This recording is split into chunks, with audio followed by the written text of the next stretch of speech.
Hello everyone, मैं प्रीत money और आप देख रहे हैं उड़ान with Preet money YouTube channel. दोस्तों, सेंट्रल एग्रीकल्चर यूनिवर्सिटी इंफाल में एमएससी एग्रीकल्चर कोर्स में पेड सीट पे एडमिशन कैसे ले सकते हैं, आप लोगों का ये सवाल था। तो आज इसी टॉपिक पे आज इस वीडियो में आपके साथ डिटेल में बात करने वाले हैं। और दोस्तों, इस वीडियो को देखने के बाद भी अगर आपके मन में इस टॉपिक से संबंधित कोई भी सवाल रह जाए तो आप हमारे इंस्टाग्राम पे पर्सनली पूछ सकते हैं। इंस्टाग्राम का लिंक जो है वीडियो के नीचे डिस्क्रिप्शन में दिया हुआ है। दोस्तों, सबसे पहले हम आपको बता दें कि सेंट्रल एग्रीकल्चर यूनिवर्सिटी का एक एंट्रेंस एग्जाम होता है जिसके लिए एप्लीकेशन फॉर्म भी आता है, वो आ भी चुका है। उस एंट्रेंस एग्जाम का एप्लीकेशन फॉर्म फिलअप करने के बाद आप वहां पे एंट्रेंस एग्जाम दे सकते हैं। वहां पे एंट्रेंस एग्जाम देने के बाद फर्स्ट राउंड काउंसलिंग होता है।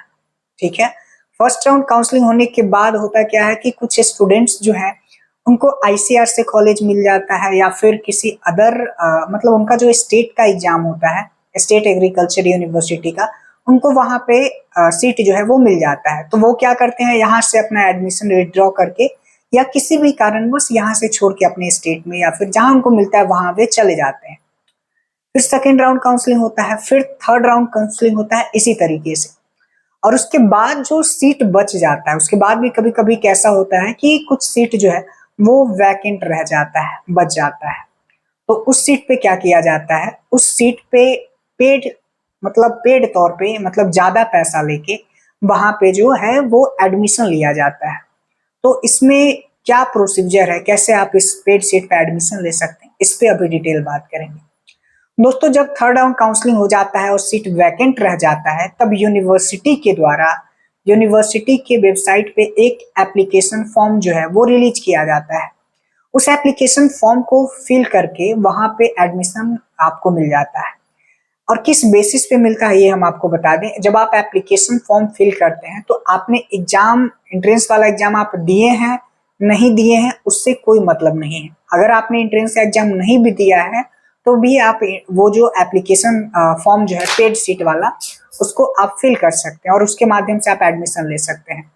और पेड सीट पे स्टूडेंट को कैसे सिलेक्ट किया जाता है।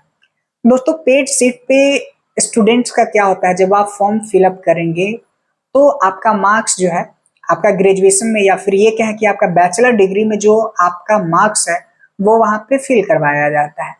और उसी मार्क्स को बेसिस रह के, उसी मार्क्स को आधार बना के एक मेरिट लिस्ट तैयार किया जाता है और स्टूडेंट को बुलाया जाता है और उस पे एडमिशन होता है। मतलब कि सिंपली वे में ये कहा जाता है कि बिना एग्जाम दिए हुए नंबर बेसिस पे आपका वहां पे एडमिशन हो जाता है।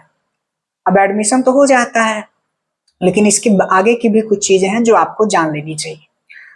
वहां पे अगर आप पेड सीट के माध्यम से एडमिशन लेते हैं तो जो सेमेस्टर का जो फी है वो थोड़ा सा ज्यादा लगता है। अराउंड हम कहें कि 58 या 59,000, बिलो 60,000 जो है वो कहा जाए कि आपका फी लगता है। तो ये है पर सेमेस्टर की बात मैं कर रहा हूँ। उसके बाद जो है वो आपको स्कॉलरशिप नहीं मिलता है। आपको यूनिवर्सिटी के द्वारा, अगर आप पेड सीट पे एडमिशन लेते हैं तो यूनिवर्सिटी के द्वारा आपको स्कॉलरशिप जो है वो आपको नहीं दिया जाता है।